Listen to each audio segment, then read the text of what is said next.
giliw, kalat na silanganan, alab ng puso, sa titin mo'y buhay.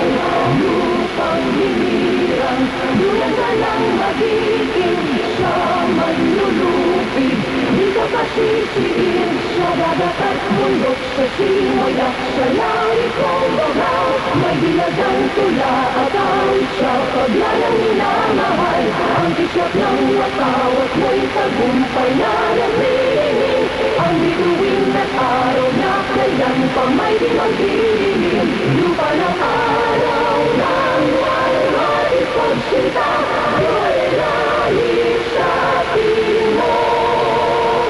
Aming ligaya na pag may malapit, ang mamatay ng dahil sa'yo. Ito ang Himpilang Radyo Magazine, Gold 78 sa inyong mga radyo.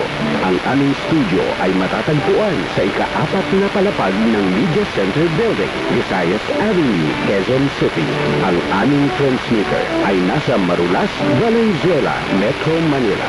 Ang Radyo Magazine ay may lakas na 10,000 watts at nasa pamamahala ng Bureau of Broadcast Services, Presidential Broadcast Service.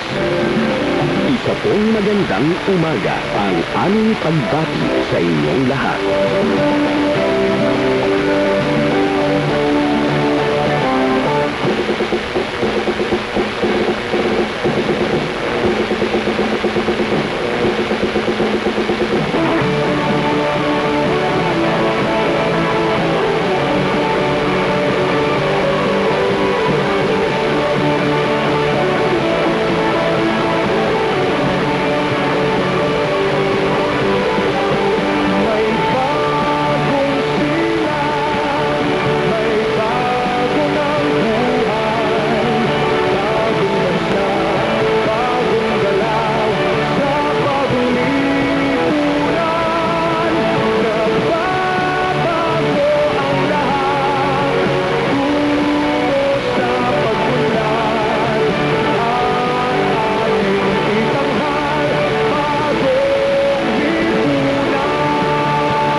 Presidential Broadcast Service.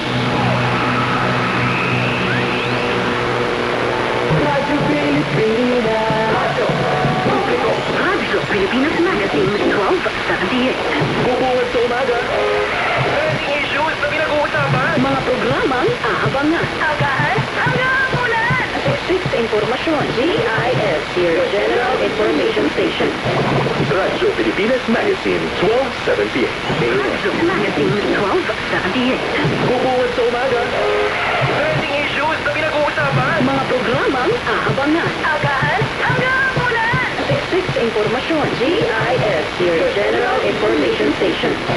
Radyo Magazine, 1270 AM. Radyo Pilipinas. Radyo Publiko. Radyo Pilipinas.